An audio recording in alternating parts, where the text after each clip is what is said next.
Friday night, 9:42 p.m. The house was quiet except for the dishwasher cycling through its last rinse. I was standing barefoot on the kitchen tile scrolling through emails on my phone when the family group chat lit up.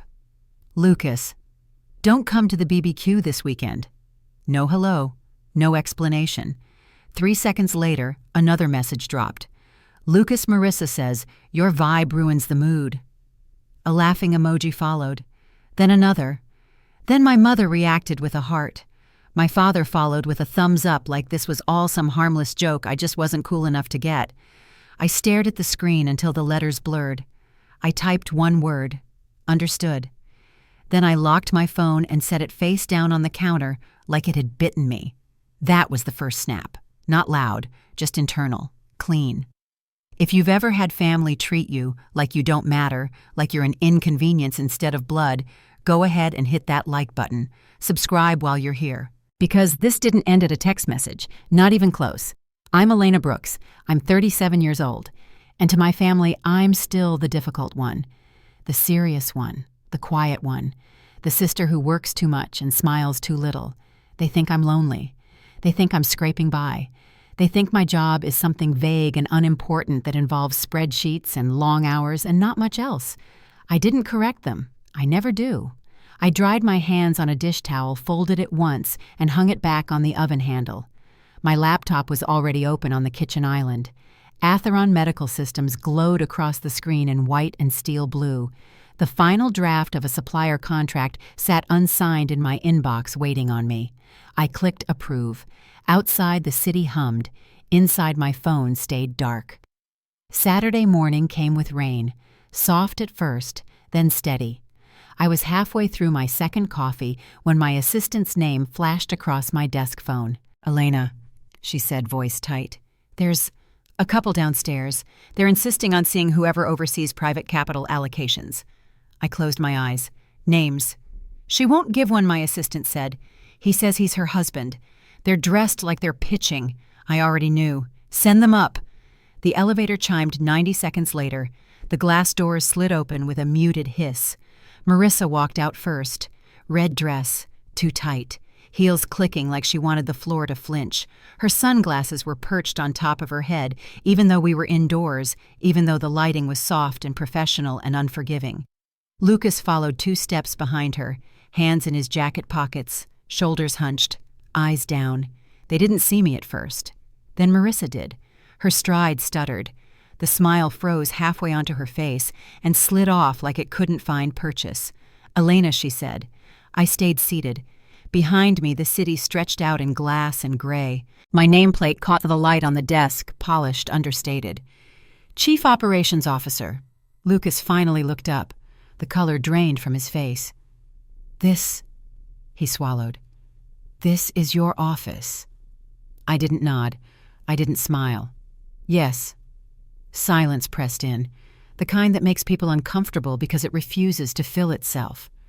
Marissa recovered fast. She always does. Her shock flipped into something bright and performative. Oh my God, she said, clapping once. This is amazing. Babe, I told you networking matters. She stepped forward and dropped a thick folder onto my desk. Glossy, expensive, heavy enough to make a point. We're raising capital, she said. Medical diagnostics, point of care, huge market gap. I didn't touch the folder. Lucas leaned in hopeful now. It's a real opportunity, Lena. We just need someone who understands the industry. I looked at him, at my little brother, the one who used to hide behind me on the first day of school, the one who'd texted me less than 12 hours ago and told me not to come to a family barbecue. How much, I asked. Marissa beamed. 1.5 million. I waited a beat. No. The word landed clean. Final. Her smile cracked. What? No, I repeated. Lucas blinked. Come on, you didn't even look at it. You showed up without an appointment, I said. On a weekend. To ask for 7 figures. After telling me I wasn't welcome in your backyard. Marissa's voice jumped an octave. That was different. Was it? Her eyes flashed. Blood is blood. No, I said quietly. Boundaries are boundaries. The open floor beyond my glass walls had gone silent. I could feel it. People pretending not to listen too hard. Marissa turned, voice rising. So this is what you do? Sit in your ivory tower and decide who deserves help. Security was already moving. I didn't call them. Lucas grabbed her arm. Marissa, stop. She yanked free. Don't touch me. The guards guided them toward the elevator. Marissa twisted back, eyes sharp with something ugly. This is why nobody wants you around, she spat. You're cold. You always have been. The doors closed. The floor exhaled. I sat there for a long moment after they were gone, hands flat on the desk, pulse steady. When my assistant came in, she didn't ask questions. She just raised one eyebrow. I'll handle it, I said. By noon, the messages started. Lucas, you embarrassed us. Lucas, she's crying. Mom, why would you be so harsh? Dad, family doesn't treat family like strangers. I didn't respond. I was still at my desk when the final message came through. From my mother. No emojis this time. You've always thought you were better than us. I don't know where we went wrong with you. That one landed deeper. Not because it was loud, because it was precise. I turned my phone face down again. Outside, the rain stopped. Inside, something else did too. Monday morning came in clean and sharp. No rain, no clouds, just glass and light, and the low hum of downtown traffic drifting up 17 floors. I arrived early. Always do. The building smelled like fresh coffee and polished stone. My heels echoed once, twice down the hallway as I walked toward my office. The lights were already on inside. My assistant had beaten me in. I hadn't checked my phone since Sunday night. I didn't need to. I was halfway through reviewing a supplier compliance memo when the landline rang. Not the soft internal chime, the external one. I glanced at the clock. 9:14 a.m. Elena, my assistant said carefully, like she was stepping around broken glass. There's a situation in the lobby. I didn't look up. Go on. There's a woman demanding to speak with whoever controls Angel Investments. She says it's urgent. She won't give her name. I closed the file. And she's not subtle, my assistant added. Security tried to redirect her. She mentioned knowing someone very high up here. I exhaled through my nose. Is she with anyone? Yes, a man. He's not saying much. I stood and straightened my jacket, the fabric pulled tight across my shoulders. Familiar. Grounding. Send them up. A pause. Are you sure? Yes. The elevator took 1 minute and 47 seconds to reach my floor.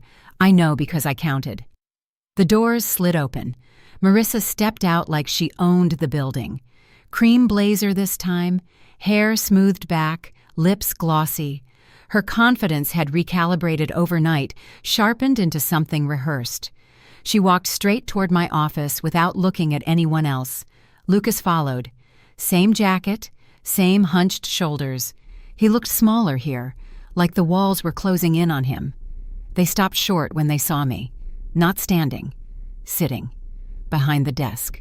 The city framed my shoulders in clean lines of steel and glass. The Atheron logo rose behind me, etched into brushed metal. My nameplate sat exactly where it always did. Marissa's mouth opened, closed. Her sunglasses slipped from her fingers and hit the floor with a sharp crack. Elena, she said again, but this time it came out thin, strangled. Lucas stared at the desk, at the chair, at the view. His eyes lifted slowly like he was afraid of what they'd confirm. This is your office? Yes. That was all I gave him. The silence stretched, heavy, uncomfortable. Marissa recovered first. She always did. Her spine straightened. The smile snapped back into place, brighter than before, almost desperate. Oh my God, she laughed. This is insane. Babe, I told you. Connections. She stepped forward and placed a thick folder on my desk. Hard. Intentional. We're so lucky you're here today, she said. This just saved us weeks. I didn't reach for it. Lucas leaned forward, hopeful now. His voice softened. Lena, listen, this isn't random. Marissa's been working on this for months. Marissa nodded eagerly. Medical diagnostics, rapid response testing, huge demand. We just need a bridge to get through regulatory review. She tapped the folder. Everything's in there. I looked at the folder. Then I slid it back toward her without opening it. No. The word landed like a dropped plate. Marissa blinked. What? No. Her smile faltered. You didn't even look. I don't need to. Lucas frowned. You're not serious. I am. Marissa laughed again, sharper this time. Come on, don't be like this. Like what? Like... She gestured vaguely. Cold. I held her gaze. Didn't blink. You told me not to come to a family event, I said, because I ruin the mood. You don't get to walk into my office 2 days later and ask for 7 figures. Lucas's face flushed. That was just a misunderstanding. No, I said. That was clarity. Marissa's voice rose. This is business. No, I said again. This is entitlement. Her jaw tightened. Blood is blood. I leaned back in my chair. Blood doesn't sign checks. The air shifted. Outside my glass walls, keyboards stilled. Conversations died mid-sentence. People pretended very badly not to listen. Marissa stepped closer, lowering her voice like we were sharing a secret. You make more money than you know what to do with. What's $1.5 million to you? Lucas nodded quickly. We're family. I stood, slowly. The chair whispered against the floor as I pushed it back. I planted my hands on the desk and leaned forward just enough to make the point clear. You came here without an appointment, I said, on a Monday morning, to pressure me, after disrespecting me in writing. Marissa scoffed. Disrespect. You told me I wasn't welcome. She waved a hand. Don't be dramatic.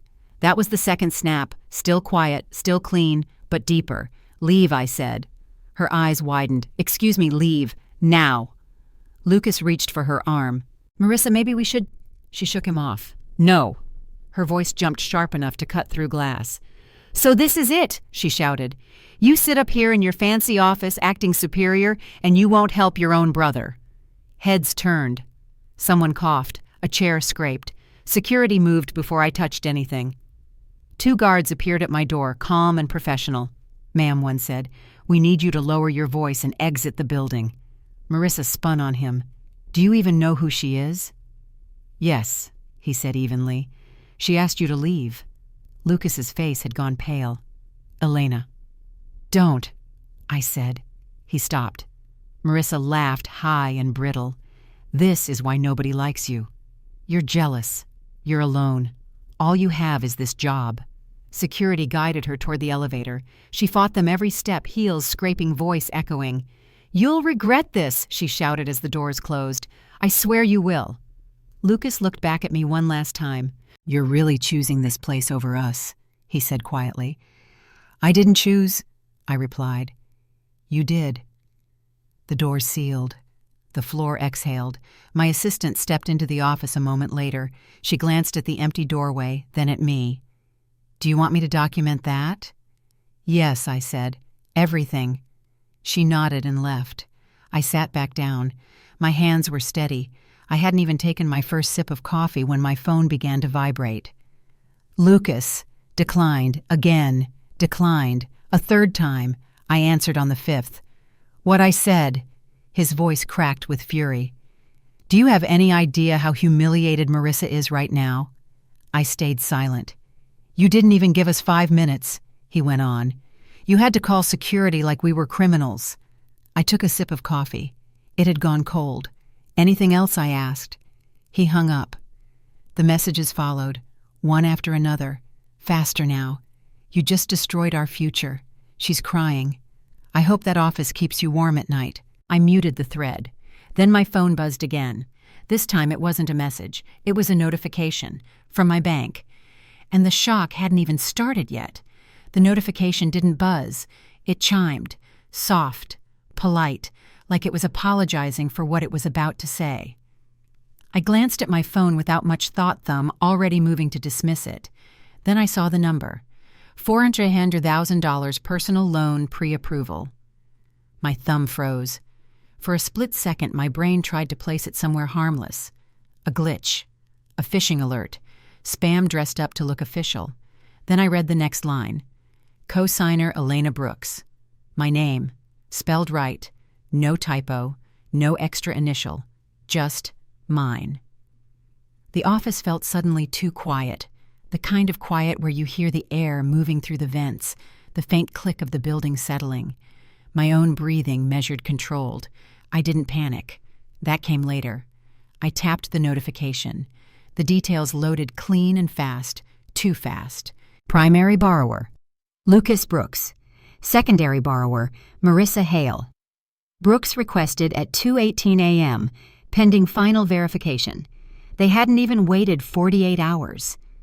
I locked my office door, sat down, and read every line like I was dissecting a body. They had my social security number, the old one I'd used years ago before I tightened everything. They had my previous address, my parents' house. They had my income listed down to the dollar pulled straight from public filings. They hadn't guessed. They had prepared. That was the third snap. This one hurt. Not sharp, not loud, just final. I called the bank, not the general line, not customer service. I called my relationship manager directly. Mark, I said when he picked up, "There's a loan application in my name. Kill it." There was a pause, keys clicking. "I see it," he said. His voice shifted. Professional, alert. "You're listed as co-signer. I didn't authorize it." Another pause, longer this time. "Do you want a withdrawal?" he asked carefully. "Or a fraud flag?" "Both." No hesitation. "And freeze everything I added. 90 days, no exceptions." "Understood." He didn't ask if I was sure. "That's how you know it's serious." "Confirmation," I asked. "You'll have it in 4 minutes." The call ended. I stared at the city beyond the glass. Cars moving, people crossing streets, everyone living their small, unaware lives. 4 minutes later, the email landed. Status, permanently denied reason, co-signer withdrawal, suspected identity fraud. I forwarded it. No caption, just the PDF. Lucas called immediately. I declined. Again. The phone lit up like it was angry. On the 5th call, I answered. "What do you want?" I said. He didn't bother pretending to be calm. "Do you have any idea what you just did?" he shouted. "She's sitting here sobbing because of you." I said nothing. "You humiliated us at your office," he went on. "And now this, you blocked our loan." "You used my identity," I said. "It's family support," he snapped. "You make more money in a year than we'll ever see." "You forged my signature," I replied. "On a legal document." Marissa's voice cut in sharp and close to the receiver. "Oh, please, don't act like a victim. 400,000 is pocket change to you." That one landed, not because it hurt, because it revealed everything. "I noticed the fraud," I said calmly. She laughed. Cold. Almost impressed. "Keep telling yourself that. I'm calling your mother. Let's see what she thinks about her daughter sabotaging her own brother. Tell her I said, start with how you tried to steal $500,000 using my name." Silence. 3 full seconds. Then Marissa hissed, "You'll regret this." She hung up. I set the phone down and exhaled slowly through my nose. I wasn't shaking. Not yet. At 10:41 a.m., my phone buzzed again. Another notification. Different lender. Joint credit card application requested limit, $50,000. I laughed. Not loud. Just a short breath of disbelief. They really thought speed would save them. I called Mark again. "Killed," he said before I finished the sentence. "Flagged. Logged. Thank you." I spent the next hour doing what they hadn't counted on. I pulled full credit reports from every bureau, placed extended fraud alerts, locked my credit hard 7 years, notified every lender I'd ever worked with. I made it impossible. By the time I leaned back in my chair, my shoulders finally dropped. Just a fraction. That's when the envelope arrived. It was waiting on my kitchen island when I got home that evening. No return address, no courier stamp, just my name. Typed, perfectly centered. I didn't open it right away. I poured a glass of wine, the good one, sat down, let the day settle into my bones. Then I slit the envelope open with a steak knife. 42 pages slid out, clipped, heavy. The cover page read, "Private Investigation Report. Subject Marissa Hale." My father's handwriting was on the note tucked inside. Shaky, careful. I didn't know how to bring this up. I'm sorry. I trust you. That was the fourth snap, and this one broke something open. I read, Page 1, Summary. Previous marriage, short, quiet, ended badly. Pages 2 through 12, court documents. Bankruptcy filings. Credit cards maxed in someone else's name. Total debt, $198,000. Pages 13 through 20, current credit report. 12 cards, all maxed. Interest bleeding her dry every month. Pages 21 through 34, personal loans, all in Lucas's name. Money transferred out the same day. Pages 35 through 40, screenshots. Texts, messages sent from Lucas's phone while he was at work. Just say you make more, they won't check. Trust me, I read it twice. Then I flipped back to my father's note. He hadn't asked me to fix anything. He hadn't told me what to do. He had just handed me the truth. My phone stayed silent that night. No calls, no threats. For the first time in days, the quiet didn't feel heavy. It felt like clarity. And somewhere between the last page and the empty wine glass, I realized something else. They weren't done, but now neither was I. The house didn't feel like mine that night. Too quiet, too still, like it was holding its breath. I left the investigation report spread across the kitchen island and didn't touch it again until morning. I slept in fragments. Every time I closed my eyes, numbers floated up instead of dreams. Balances, dates, signatures that weren't supposed to be there. At 6:11 a.m., I gave up. Coffee, black, no sugar. I reread the report standing up this time, sleeves rolled, elbows braced against the counter. I wasn't looking for shock anymore. I was looking for pattern. And there it was. Every man before Lucas had been a stepping stone. Every account before mine had been a rehearsal. Marissa didn't improvise. She executed. By the time the sun cleared the buildings outside my windows, one question remained. Why hadn't my father said anything? I picked up the note again. Thin paper, old utility bill. His handwriting careful, like each word cost him something. I've been watching. I didn't know how to stop it without blowing everything up. If anyone can handle this, it's you. I'm sorry I waited. 6 months. He'd known for 6 months. I set the note down and opened my laptop. Property records pulled up in under a minute. 1427 Briarwood Lane, 3 bedrooms. Built 2019. Quiet cul-de-sac. Owner Elena Brooks. No co-owners. No secondary signatures. The mortgage sat exactly where I remembered it. Autodraft from my account. Insurance in my name. Lucas had never paid rent. Not once. I stared at the screen until the edges softened. That was the 5th snap. This one didn't hurt. It clarified. I logged into the mortgage portal and turned off autopay. 1 click. A confirmation window. Another click. Done. Then I drafted a single email to my attorney. Begin formal notice to vacate. 30 days. I didn't add context. I didn't need to. I closed the laptop and sat back. For the first time since Friday, my chest felt steady. The knock came that evening. Not loud, not aggressive, measured. I opened the door to a man I recognized from the report. Evan Cole stood on my doorstep with a slim folder tucked under his arm. Tall, tired, careful with his movements like someone who'd learned the hard way not to waste energy. "Thank you for reaching out," he said. "I didn't expect to hear from you. I didn't expect to email you," I replied. He nodded. "No offense taken. I don't want money," he said before I could speak. "I just want her to stop." "I know," I said. "That's why you're here." He followed me inside. We didn't sit. I laid the report out between us like evidence in a courtroom. She used the same words, he said quietly, flipping through pages. Same promises. Same timeline. "How long before you realized?" I asked. "Too late," he said. "By the time I checked the accounts, everything was already maxed." She cried, said it was temporary, said I was paranoid. I closed the folder. "Would you come with me somewhere?" I asked. His eyes lifted. Sharp now, curious. "Where? My brother's house." He didn't hesitate. The drive was silent. The neighborhood looked exactly like it always had, trim lawns, porch lights just starting to flicker on. Domestic. Peaceful. Built on someone else's money. Lucas opened the door before we reached the porch. "Elena." His voice cracked. "What are you doing here?" I walked past him. Marissa was on the couch in leggings and a sweatshirt, phone in hand, feet tucked under her like she owned the place. She looked up, froze. The color drained from her face so fast it was almost impressive. "Evan," she whispered. Lucas turned. "Who's that?" I closed the door behind us. "Your wife's first husband," I said. "The one she bankrupted." Marissa shot to her feet. "This is insane." "Sit down," I said. She didn't. Lucas did.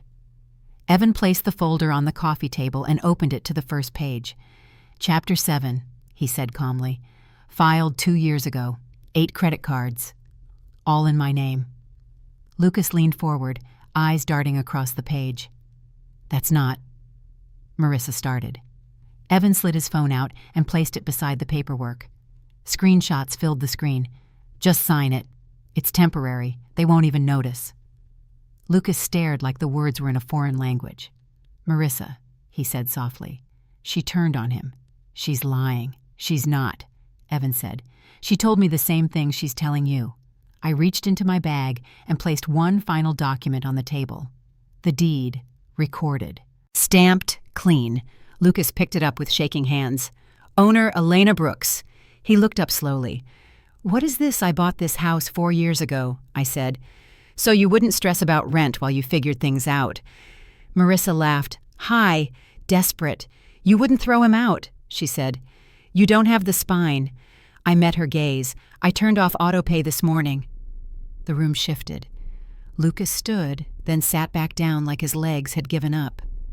"You can't," he said. "You can't do this." "I can," I said. "And I am." Marissa stepped toward me, finger raised. "You think bringing him here changes anything?" "No," I said. "It ends it." She lunged for Evan's phone. He pulled it back easily. "I lost everything he said. You moved on." She rounded on Lucas, eyes wild. "She's trying to ruin us. Don't let her." Lucas looked at the deed, then the screenshots, then the bankruptcy papers. For the first time, he didn't speak. I picked up my keys. "You have 30 days, I said. "After that, the bank steps in." As I turned to leave, Marissa's voice sliced through the room. "This isn't over." Lucas finally spoke. "Marissa," he said small, "is any of this true?" I didn't wait for the answer. The door closed behind us. Outside, the air was cool, clear. Evan exhaled like he'd been holding it for years. "Thank you," he said. I nodded once. As I drove away, my phone lit up. Lucas. Again and again. I didn't answer. The truth had been delivered. What happened next was just consequence. Memorial Day arrived hot and bright like nothing ugly had ever happened. By 1:58 p.m., my parents' backyard was already full. Smoke curled off the grill. Country music drifted from a Bluetooth speaker clipped to the fence. Red cups, paper plates, laughter that didn't quite reach the eyes. I parked at the curb and cut the engine. For a moment, I just sat there, hands on the wheel, windows down, the smell of charcoal and sweet sauce hanging in the air. I wasn't nervous. That surprised me. I stepped out of the car with a thin manila folder tucked under my arm. Not thick, not dramatic, just heavy enough to matter. My mother spotted me first. Her smile faltered for half a second before she forced it wider. "Elena, you made it." I walked through the gate without answering. Marissa stood by the grill in a white sundress and a straw hat, laughing too loudly as she flipped burgers like she'd been born into this family. Lucas hovered nearby, hollow-eyed, moving when she moved, stopping when she stopped. Nobody noticed the folder until I set it down on the picnic table. The sound wasn't loud, just firm. Conversation drained away in ripples. Someone turned the music down. Someone else froze mid-bite.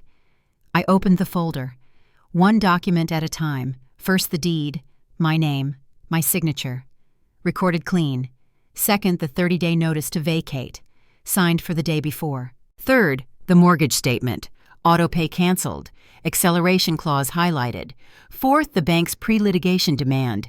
Fraud fees, statutory penalties. Fifth, Evan's bankruptcy discharge, court-stamped, her signature beside his. Lucas's plate slipped from his hands. Coleslaw splattered across the patio stones. My mother's hand flew to her mouth. My father didn't move. He just stared at the papers like they were written in another language. Marissa laughed. Short, sharp, nervous. "What is this?" she said. Some kind of sick joke. Lucas stumbled forward and dropped to his knees in front of me. The sound of it bone on stone cut through the yard. "Elena, please," he said. His voice broke completely.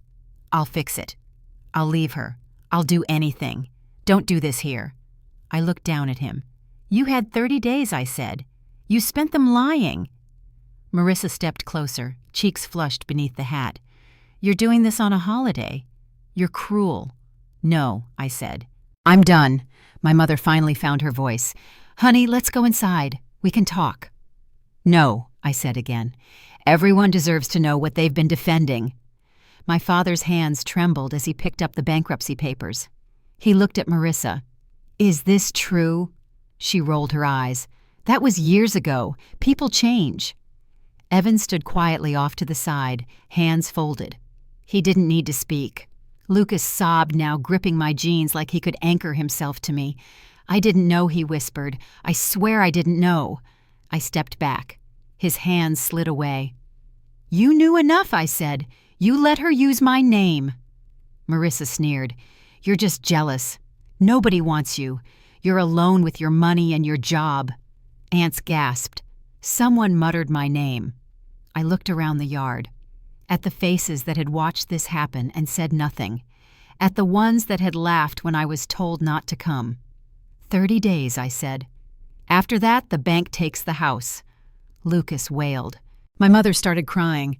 Marissa lunged for the papers. My father caught her wrist without thinking. That stopped her cold. I closed the folder. "I already left," I said. "Today was just the goodbye you forced me to deliver in person." No one followed me as I walked back through the yard. No one called my name. The grill hissed as meat burned. I drove away without checking the mirror. 3 months later, the foreclosure finalized. The trustee emailed the paperwork at 11:07 a.m. I didn't attend the sale. I didn't need to. The house reverted to the lender. No deficiency balance. Clean exit. Marissa was hit with 3 civil suits the same week. 1 from the bank, 2 from credit card companies she'd drained under Lucas's name. Judgments totaled 6 figures and climbing. Wage garnishment orders filed. Long term. Lucas's credit score collapsed. The repair shop he worked at ran a routine background check and let him go the next day. No one in the area would hire him with that kind of red flag. My parents sold their house in August, $10,000 under asking. They wanted out fast. The proceeds went to paying off the newest loans Marissa had convinced Lucas to take before I cut everything off. They moved into a small apartment off the highway. My mother still leaves the porch light on at night. Old habits die hard. I blocked every number, changed my phone, changed my direct line at work, had my assistant screen unknown calls. Even my mailing address is now a private P.O. box under the company name. Marissa tried once more from a burner phone. 4 minutes of screaming and crying. I deleted it without listening to the end. Lucas called for weeks. Hundreds of messages, apologies that came too late, promises that meant nothing. I didn't answer. My father sent 1 letter through my attorney in September. 3 handwritten pages. He apologized for staying silent. He asked if we could ever sit down as a family again. The reply I dictated was 1 word. No. People ask me if I feel guilty, if I miss my little brother, if blood really isn't thicker than water. The truth is simpler than that. Sometimes protecting the family means knowing exactly when to cut the poison out. No matter how loud it screams, no matter how much it bleeds, I sleep fine now, and that's how it ended.